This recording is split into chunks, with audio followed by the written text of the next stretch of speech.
Could a strange substance found by a southwest Arkansas man be part of a government test?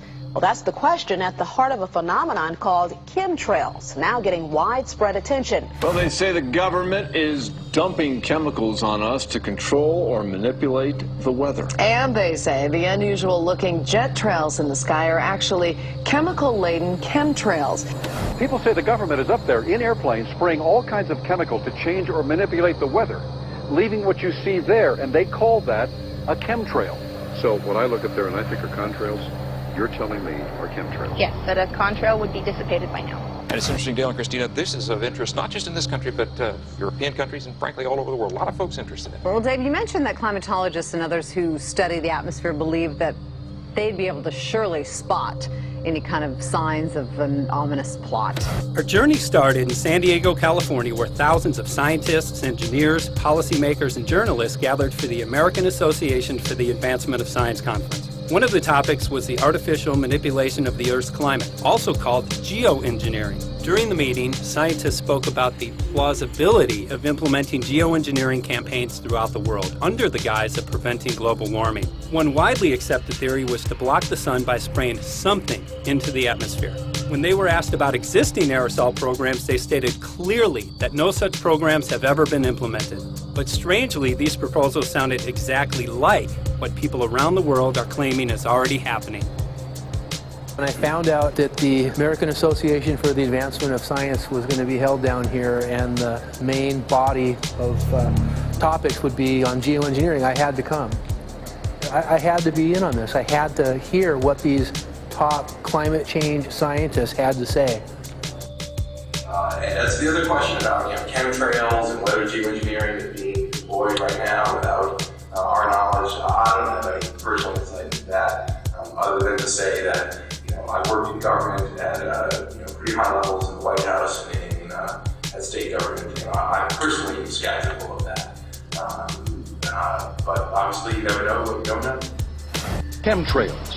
On the internet, they are cited as proof of the government creating clouds to combat global warming. They claim the American government, with the secret approval of the national government, is covertly using jet aircraft to spray population centres with aluminium, with barium and with strontium so as to reduce people's immunity and reduce the global population.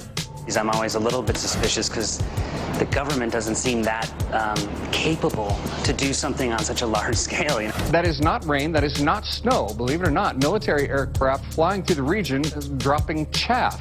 Small bits of aluminum, sometimes it's made of plastic or even talicized paper products, but it's used as an anti-radar issue, and obviously they're up there practicing. Now, they won't confirm that, but I was in the Marine Corps for many years, and I'll tell you right now, that's what it is. What happens here, military jets, some come out of Key West Air Force Base, and they move off into the atmosphere, and they drop mylar strips. Some could be a little wider, some are small glass fibers that are coated in aluminum. And what the Air Force does is they take their military jets and they dump these out of the aircraft, they fall into the atmosphere, and some take as much to a day to fall down. This is inevitably military or something going on. The government, the Air Force, you see this kind of a pattern like this, you can rest assured there's something going on. They're actually little bitty magnetic and little bitty strips of, whether it's aluminum. It's a nuisance to you and I to determine what's real and what's not, but it looks like it is a life-saving operation there from the military. The apparent motive behind this conspiracy theory is one world government.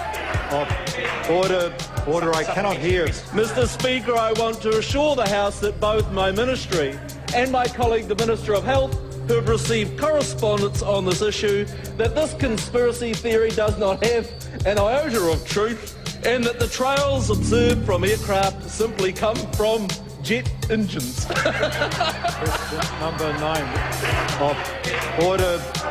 And I think what an appalling example it is of the new Foreign Affairs spokesperson for the Labour Party that she's spreading conspiracy theories about the United States government. The House has heard sufficient. It is called geoengineering, fighting global warming by putting a chemical dust in the atmosphere and reflecting harmful radiation back into space. We take geoengineering to mean deliberate, large-scale intervention in the Earth system. There are a variety of schemes that have been discussed for geoengineering. A classic example is injecting reflecting particles into Earth orbit. Nevertheless, there might be some good reasons to think about alumina. It turns out, first of all, there's been a lot of work on the environmental consequences of alumina in the stratosphere. The big deal really is that alumina has 4 times the volumetric rate of forcing for small particles as does sulfur. And that means you have 4 times less surface area for the same rate of forcing. And this is a much bigger deal. You'd have roughly 16 times less the coagulation rate, and that's the thing that really drives removal. So you could get away, we think, with much smaller mass fluxes. So that's why we see things like in the use aircraft patent from '89, they talk about aluminum. And that's why we're seeing in the surface water samples aluminum. And here's David Keith saying that aluminum has 4 times the reflective volume surface area. So they'd like us to think that we're talking about sulfur, but here they slipped up and let it out that aluminum is 4 times better to achieving their ends, and it sounds like it's kind of the one they don't want us to know the effects of. The little picture is from a nanofabrication study, which shows you can make very high quality, and do this in just a jet in a very simple way, make high quality alumina particles just by spraying aluminum vapor out, which oxidizes. So it's certainly in principle possible to do that. There's a big literature that's already looked at that. And you could do that by either building new versions of these aircraft or even re-engineering existing aircraft. So there's some ideas of that. So you go to an engineering firm and you want this done. They don't say this is hard or unusual. They say, okay, yes, we could do it. Aerosol geoengineering looks like it is so cheap that the cost is basically not going to be an issue. That means that implementation decisions will be risk-to-risk decisions. The risk of doing it against the risk of not doing it. And it makes the problem of how we govern it fundamentally harder and different and novel. So I've told you that it's cheap to deliver materials to the stratosphere, and I'm convinced that's true. I don't think that will change. But I think the more we do research, the less easy this will look, the more complicated the environmental effects will look, and that's a good thing, because right now it looks too easy. So I think that if we do more research, we're likely to find out that it's harder and more complicated than we thought, and that the side effects are harder to manage, and that's a healthy outcome that will make it easier to do the management. Of course, the opposite reaction is possible. It's an empirical question, how people will actually react to knowledge about this. Another reaction is to say, if these crazy scientists are so concerned about putting CO2 in the atmosphere, they want to think about these things, then that might actually mean we should be more serious about the risks of CO2 in the atmosphere. And by the way, it's not really a moral hazard, it's more like free riding on our grandkids. And by the way, it's not really a moral hazard, it's more like free riding on our grandkids. Numerous air quality studies, including from CARB, California Air Quality Resource Board, have named submicron-sized particulates as being particularly harmful for human respiration. Through all the discussions today, I have not heard any mention of this fallout, and has this been studied, and also the effects of a highly reactive metal like aluminum on toxifying soils and waters? The question is, what would be the effects of these materials on human health if they came down into the stratosphere, in particular small particles and aluminum? So the collaborators of mine working on the aerosol scheme are actually folks from Carnegie Mellon who focused on human health impacts. And while we haven't published it, that was the very first thing we did, was do the order of magnitude calculation in level pencil and paper, but with an expert on human health impacts about whether there could be an issue. And for aluminum or other particles, there are a lot of toxicological things that need to get looked at seriously.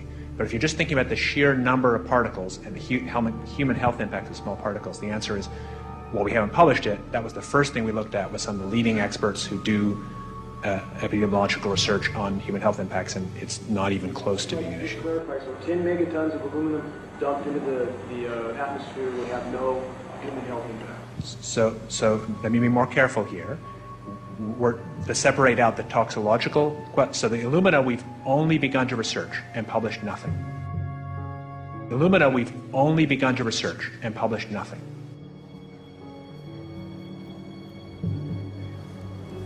Dane looked at him and he said, so you're telling me that spraying 10 to 20 megatons of aluminum, as you said, would have no human health effects? He took a deep breath and he swallowed and he said, let me be more careful here. We haven't done anything serious on alumina, and so there could be something terrible that we'll find tomorrow. We haven't looked at it. And that, for me, that was the whole main point of what is going to be coming out to the public. It's the damaging effects of aluminum that are being found around the world in massive amounts. Here's David Keith confronted on this very issue, and he looked, you know, at that point like they just let the cat out of the bag. Mm-hmm. we haven't done anything serious on alumina, and so there could be something terrible that we'll find tomorrow we haven't looked at it. They're proceeding because they have an agenda that's separate from trying to thwart this crisis of global warming. You know, there's obviously several other objectives, whether it's depopulation, control, weapons aspects, communications aspects, all kinds of things, you know, wild cards that we know nothing about. We don't really know, and I'm not going to attempt to speculate on exactly what the agendas are, but we can see clearly the agendas are not benefiting mankind. You know, it's benefiting the agenda of the elite. And so I think the question is, how do you draw the line between some activity that is allowed and doesn't need global governance and activities that do require global governance? Dr. John Holdren has agreed to serve as Assistant to the President for Science and Technology and Director of the White House Office of Science and Technology Policy. I look forward to his wise counsel in the years ahead. My personal opinion is that we have to keep geoengineering on the table. We have to look at it very carefully because we might get desperate enough to want to use it. So what would we do if in year 2040 or 2060 there's a severe climate crisis, say widespread famines or Greenland sliding suddenly into the ocean? That the only plausible way in which we could start the Earth cooling this century is to directly intervene in the climate system, say by putting particles in the stratosphere. We do stuff in the stratosphere all the time, of course, and so it's not as though the stratosphere is absolutely pristine. But you don't want to have people going off and doing things that involve large radiative forcings or go on for extended periods, or for that matter provide lots of reactive surfaces that could result in significant ozone destruction. You know, maybe I'm putting a particle into the atmosphere because I'm trying to make money, or maybe I'm putting a particle into the atmosphere because I'm engaging in scientific research and trying to understand cloud physics, or maybe I'm putting this particle into the atmosphere because I'm trying to make it rain locally to seed a cloud and get more snow on our ski slopes. And this obviously raises all kinds of questions. It's hugely risky. It will likely negatively impact some people, but we might find ourselves in a situation where those risks seem worth taking. One of the things that really shocked me was in one of the breakouts they had the benefits of these programs and then the risks. Now the benefits, the one thing that was stated was the just cooling the planet. You know, some of the risks were ozone depletion, droughts in Africa and Asia. I got to tell you, I came away from this experience after listening to these scientists for 4 days of symposiums, really concerned because it's clear now that they are justifying, rationalizing, and looking to legitimize some really, really horrible impacts, further impacts on our environment. And they're basically formulating the sales strategy and the implementation and oversight strategy and the funding strategy. After San Diego, I was shocked by the programs that had been proposed. I decided to write about it. That night when I finished, I sent the article to an online publication with my email address attached. When I woke up the next morning, my inbox was flooded with responses from around the world. Why? Because I had just broken the story on aluminum in geoengineering models, which I had no clue at the time that very few people knew about. Now this metal, aluminum, is being found in massive quantities way above normal levels all over in rain, in soil, and in snow.